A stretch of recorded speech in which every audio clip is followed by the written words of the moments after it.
All right, everybody, get ready, because today we are diving into the Alamo, but not the one you think you know. We're going deep with the book The Alamo, a cradle of lies, slavery, and white supremacy. And let me tell you, this book does not hold back. Oh, absolutely not. This book, right off the bat, it opens with a powerful anecdote. Yeah. The author, as a kid, goes to the Alamo. He's there taking it all in. And this old man walks up to him and just says, everything you just saw in there, a lie. Whoa. Talk about a reality check, right? I mean, Yeah. talk about a history lesson. It really makes you question, like, what else is out there? What else haven't we been told about the Alamo? Exactly. And that's what this book really digs into. Yeah. Basically, this book argues that so much of what we accept as truth about the Alamo is, well, it's whitewash, to put it bluntly, half-truths, omissions, you name it. Yeah, they left out a lot. Yeah. And it's all designed to create this, like, palatable, you know? It's easy to swallow. This easy-to-swallow version of history. But as we're going to see, those omissions, they have consequences. Oh, absolutely. Because when you smooth over the rough edges of history, you end up often, Yeah. reinforcing stereotypes, ignoring the actual experiences of people, of communities, and in this case, enslaved people and Tejanos. Those stories are often kind of pushed to the side in the traditional Alamo narrative. Exactly. And I think that's what makes this deep dive so important, because it's not just about uncovering what's been hidden, but it's also about understanding how that hidden past, how it still affects us today, how it still shapes the world we live in.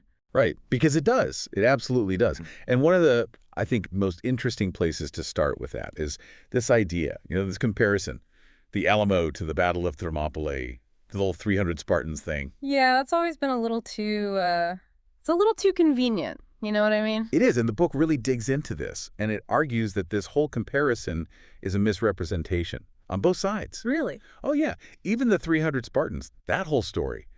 It's a distortion. They weren't just this lone band of heroes fighting to the death. There's evidence they had support from other Greek forces. They just, don't make it into the popular narrative. It's myth-making. Wow, so we're using a myth to prop up another myth. Exactly. Oh, man. And it doesn't stop there. Speaking of myths, what about the John Wayne movie? Oh, you mean that classic where they're all, out in the open in broad daylight, looking all heroic? Look, it's a fun movie. It's entertaining. But historically accurate.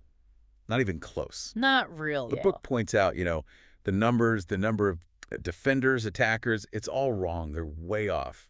The whole over-the-top heroism, all of it.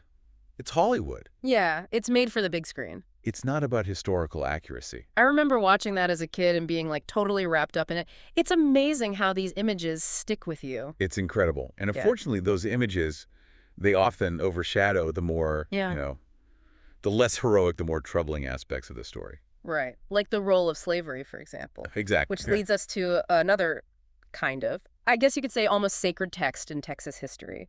William Travis's Victory or Death letter. Yeah, the letter that everyone knows. Everyone's read it. But how much of it is true? How much of it is, the whole story? Right. And that's the thing. This book really digs into William Travis himself. It doesn't just take that letter at face value. It looks at his character, his motivations, and it uncovers some, honestly, pretty fascinating details. For example, did you know that he was actually ordered to retreat? What? Before the battle even started. So why'd he stay? Well, the book suggests that it was actually Colonel James Neal, who was the one in charge of the Alamo before Travis. The book says he's the one who convinced Travis to stay. Neal was completely fixated on the Alamo's cannons. He thought they gave the Texans this huge tactical advantage. So they were banking on firepower that they couldn't even use effectively? Pretty much. The book also points out that a lot of the defenders, Travis included, didn't really have much military experience. I mean, Travis was a lawyer by trade, known for his speeches, not exactly a military strategist. That definitely changes things. Right. It makes you wonder if that last stand narrative, if that's really the whole story. Exactly. And it gets even more complex when you consider the accounts from the Mexican soldiers who were actually there. What do you mean? Well, the book argues that many of the defenders actually fled the Alamo. They didn't all die fighting. Not according to these accounts. They describe men escaping over the walls, being pursued. It wasn't just this, blaze of glory that we often hear about. Wow, that's not something you hear every day. Right. It really highlights how easily history can be, manipulated. To fit a certain narrative. And in this case, that narrative often ignores, downplays, or completely leaves out the issue of slavery. and the role that it played in the Texas Revolution. Which leads to a bigger question. If this wasn't just about, freedom from Mexico, what were those Anglo settlers really fighting for? That is the million-dollar question. Because this wasn't some straightforward fight for independence. It was deeply, and I mean deeply, intertwined with the fight for and against slavery. It really makes you think about the motives, right? Yeah, because for a lot of these Anglo settlers coming to Texas, it wasn't just about, escaping Mexican rule or anything. It was about creating this whole new stronghold for slavery. They saw Texas as like this land of opportunity, a place where they could expand their wealth. And they were shy about it either. Yeah. And this is where the Mexican Constitution of 1824 comes in, right? Which seems kind of strange at first glance. Like, what does a constitution about states' rights have to do with slavery? Right. You'd think it'd be about, like, federalism and all that. But here's the thing. That whole emphasis on states' rights, it meant that individual states had a lot of power when it came to slavery. So it's like, under the guise of decentralization, they were actually creating a system where slavery could flourish. Exactly. And the Anglo settlers, they knew this, they saw this. The book even quotes Stephen F. Austin, the father of Texas. He was worried that doubts about slavery and religion, actually, that those doubts would be obstacles to getting people to move to Texas. Wow. So clearly, these were major concerns for a lot of these folks. Yeah. It paints a very different picture of this whole fight for freedom, doesn't it? It's like they were fighting for freedom for themselves, but at the same time fighting to maintain a system that denied freedom to an entire group of people. Absolutely. It's this huge contradiction. And what's fascinating is that even back then, not everyone was fooled by this. The book talks about this guy, Benjamin Lundy, a white abolitionist who saw right through it. It's always important to remember those dissenting voices, people who were speaking out against injustice, even back then. For sure. And Lundy's perspective really challenges us to look at Texas independence in a different light. To see the human cost, right? Exactly. It's not all parades and celebrations. Not even close. It makes you question this whole idea of heroes and villains, Especially when those labels are often determined by race. Absolutely. And the Alamo story is full of these complex figures. People like Juan Seguin, for example, a Tejano leader who initially fought alongside the Texans. Right. And it's a tragic story, really. It is. Because he and other Tejanos, they saw some potential advantages in aligning with the Anglo settlers.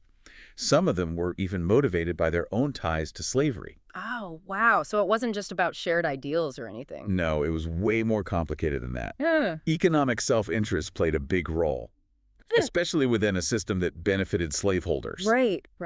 But this alliance, it ultimately backfired on the Tejanos. Yeah, what happened? Once they were no longer useful to the Anglo settlers, they were labeled as traitors. They faced the same kind of racism and violence they'd hoped to avoid. Wow. Seguin himself, he actually had to flee to Mexico for his own safety. That's awful. It is. It really shows how fragile these alliances can be. Especially when they're built on such a shaky foundation. For sure.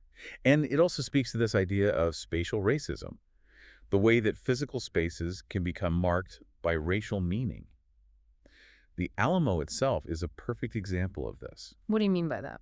Well, think about it. The Alamo is this symbol of Texan courage, right?